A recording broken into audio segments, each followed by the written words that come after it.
Dear students, last class में हमने electromagnetic spectrum और इलेक्ट्रोमैग्नेटिक रेडिएशन के बारे में पढ़ा था। आज हम इलेक्ट्रॉनिक ट्रांजिशन और उसके साथ साथ एनर्जी लेवल्स के बारे में पढ़ेंगे। सामने आप चित्र में देख रहे हैं कि जब भी कोई मॉलिक्यूल इलेक्ट्रोमैग्नेटिक रेडिएशन के निश्चित ऊर्जा के क्वांटम को अवशोषित करता है तो मॉलिक्यूल की इंटरनल एनर्जी में वृद्धि होती है, जिसके फलस्वरूप मॉलिक्यूल के इलेक्ट्रॉन ग्राउंड स्टेट E0 से एक्साइटेड स्टेट E1 में चले जाते हैं। इसे ही हम इलेक्ट्रॉनिक ट्रांजिशन कहते हैं। अब यहाँ हम देख रहे हैं कि जो इलेक्ट्रोमैग्नेटिक रेडिएशन से मॉलिक्यूल एनर्जी एब्जॉर्ब करता है, अवशोषित करता है, तो वो ऊर्जा एक निश्चित मात्रा में होती है जिसको हम क्वांटा कहते हैं, जिसका मान delta E equal to H nu के बराबर होता है। इसीलिए हम लिखते हैं delta E equal to H nu, और न्यू की वैल्यू होगी C अपॉन लेमड़ा। तो जो ग्राउंड स्टेट और एक्साइटेड स्टेट में जो अंतर होगा वो भी उस क्वांटा यानी डेल्टा E के बराबर होगा।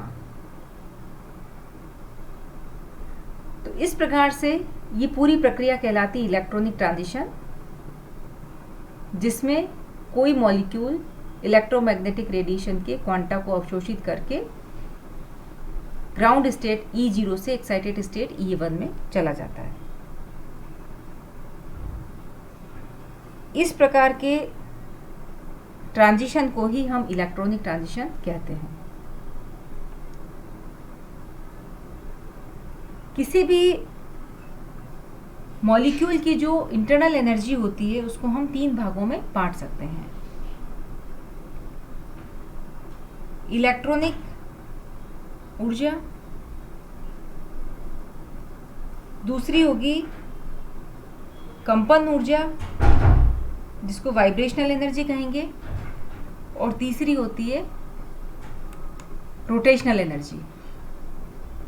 तो इस प्रकार से मॉलिक्यूल की एनर्जी हम 3 कैटेगरी में, इलेक्ट्रॉनिक ऊर्जा, कंपन ऊर्जा और वाइब्रेशनल ऊर्जा में हम बांटते हैं। यदि कोई मॉलिक्यूल इलेक्ट्रोमैग्नेटिक स्पेक्ट्रम के उस भाग का अवशोषण करता है जिससे कि मॉलिक्यूल की इलेक्ट्रॉनिक ऊर्जा में वृद्धि होती है, तो हम उसे कहेंगे इलेक्ट्रॉनिक स्पेक्ट्रम। और यदि वाइब्रेशनल एनर्जी में वृद्धि होती है तो उसे हम कहते हैं वाइब्रेशनल स्पेक्ट्रम, और रोटेशनल एनर्जी में वृद्धि होती है तो उसको हम कहते हैं रोटेशनल स्पेक्ट्रम। तो इस प्रकार से अलग अलग प्रकार के स्पेक्ट्रम प्राप्त होते हैं, इलेक्ट्रॉनिक स्पेक्ट्रम, वाइब्रेशनल स्पेक्ट्रम और रोटेशनल स्पेक्ट्रम। सामने आप देख रहे हैं कि ये एनर्जी लेवल्स दिए हुए हैं।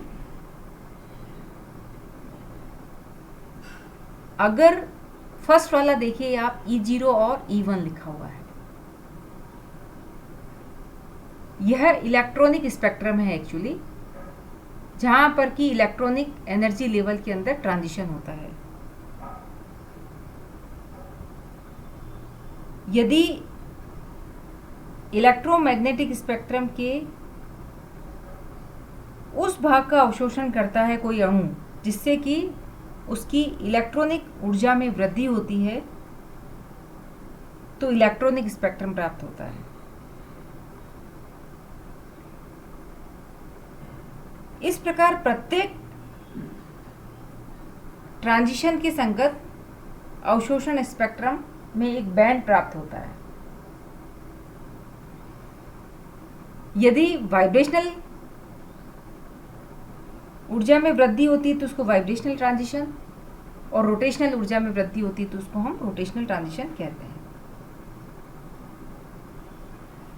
अब यहाँ सबसे इम्पॉर्टेंट बात समझने वाली ये है कि ये तो अलग अलग प्रकार के ट्रांजिशन हो गए, जैसे इलेक्ट्रॉनिक ट्रांजिशन हुआ इलेक्ट्रॉनिक लेवल्स में, वाइब्रेशनल ट्रांजिशन हुआ वाइब्रेशनल लेवल में, जिसको हमने यहाँ पर V0, V1, V2, V3 इस तरीके से रिप्रेजेंट किया है।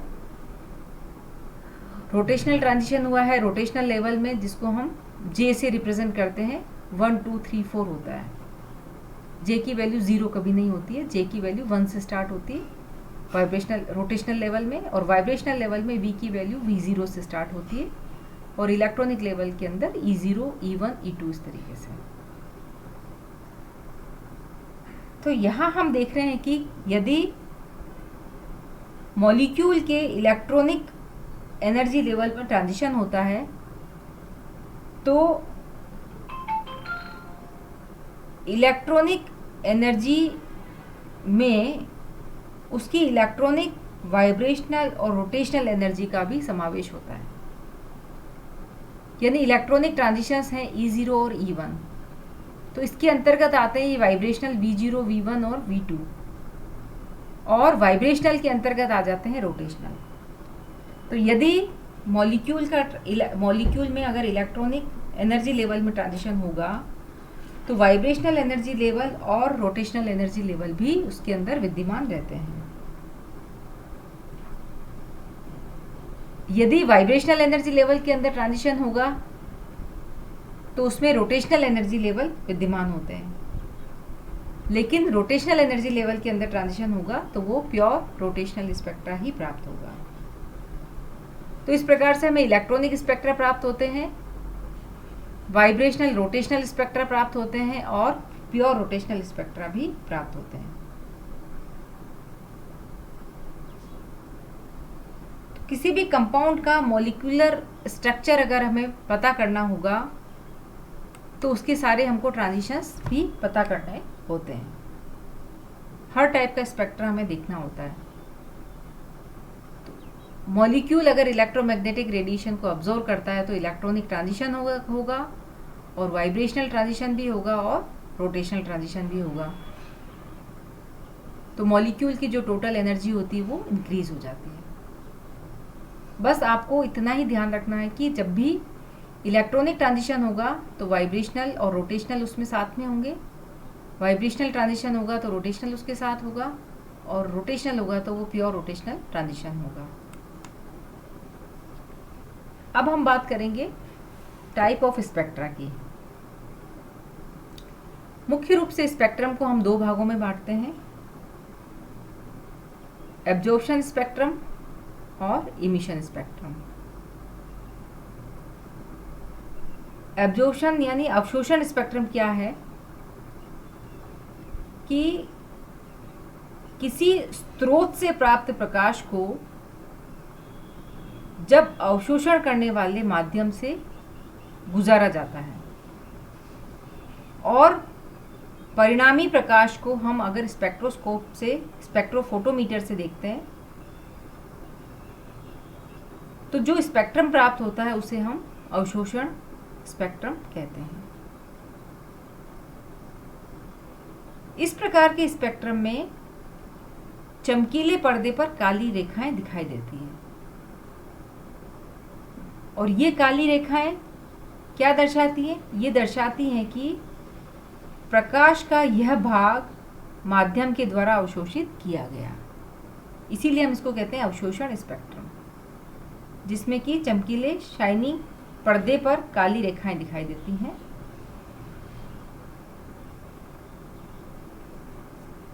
दूसरा जो स्पेक्ट्रा प्राप्त होगा वो होगा उत्सर्जन या इमिशन स्पेक्ट्रा।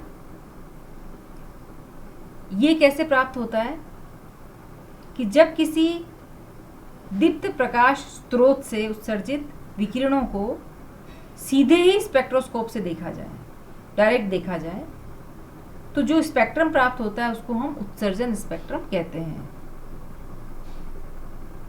इसमें जो मीडियम है वो स्वयं ही स्रोत का कार्य करने लगता है और स्रोत यानी सोर्स से उत्सर्जित विकिरणों को स्पेक्ट्रोस्कोप से सीधा ही देखने पर स्पेक्ट्रम प्राप्त होता है।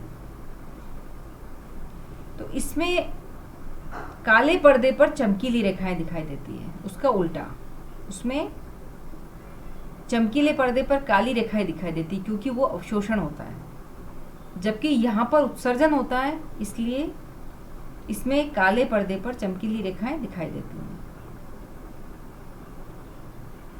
फॉर एग्जाम्पल, यदि टंगस्टन फिलामेंट से या सूर्य से उत्सर्जित प्रकाश को अगर हम देखें या उसका स्पेक्ट्रम लिया जाए तो वह उत्सर्जन स्पेक्ट्रम होगा। तो इस प्रकार से अवशोषण स्पेक्ट्रम है और उत्सर्जन स्पेक्ट्रम। इसके अलावा हम दो स्पेक्ट्रम और देखते हैं, सतत स्पेक्ट्रम क्या है और असतत स्पेक्ट्रम क्या है, कंटिन्यूअस स्पेक्ट्रम क्या है और डिसकंटिन्यूअस स्पेक्ट्रम क्या है। कॉन्टिन्यूअस नाम से पता लग रहा है कि विजिबल स्पेक्ट्रम में यदि रेड से लगा करके वॉयलेट तक जो कलर्स हैं वो एक दूसरे में डिफ्यूज होते हुए दिखाई दे, एक दूसरे में विस्तृत होते हुए दिखाई पड़ते हैं, अतः रंगों का जो परिवर्तन है वो कॉन्टिन्यूअस होता है। इस प्रकार के स्पेक्ट्रम को हम कॉन्टिन्यूअस स्पेक्ट्रम कहते हैं। फॉर एग्जाम्पल, जैसे गर्म भट्टी या गर्म लोहे या पिघले हुए कांच आदि से ऐसे ही कॉन्टिन्यूअस स्पेक्ट्रम हमको प्राप्त होते हैं। अगला देखें तो डिसकंटिन्यूअस यानी असतत स्पेक्ट्रम, नाम से ही पता लग रहा है।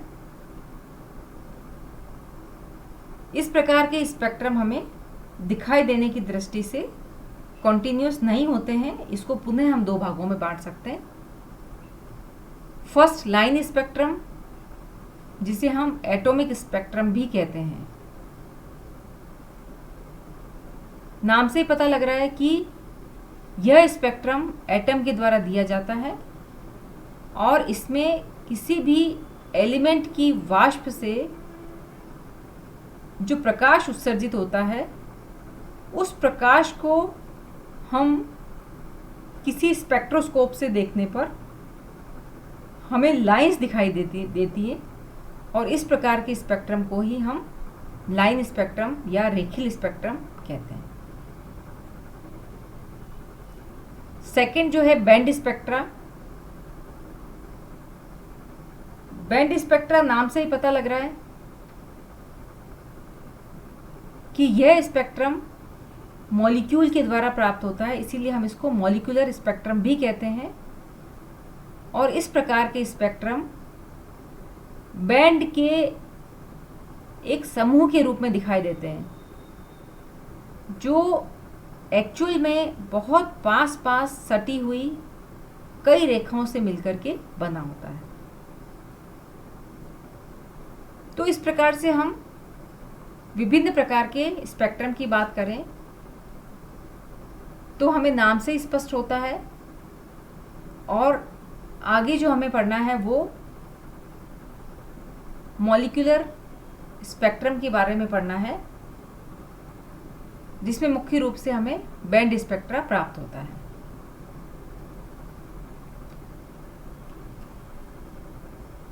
आज हमने बहुत सिंपल जनरल इंट्रोडक्शन देखा और थोड़ा सा स्पेक्ट्रा किस प्रकार से ओरिजिन कैसे होता है स्पेक्ट्रा का और किस किस प्रकार के स्पेक्ट्रा होते हैं इसके बारे में पढ़ा। आगे की क्लास में हम विभिन्न प्रकार की स्पेक्ट्रोस्कोपी के बारे में पढ़ेंगे। आज के लिए बस इतना ही। Thank you very much.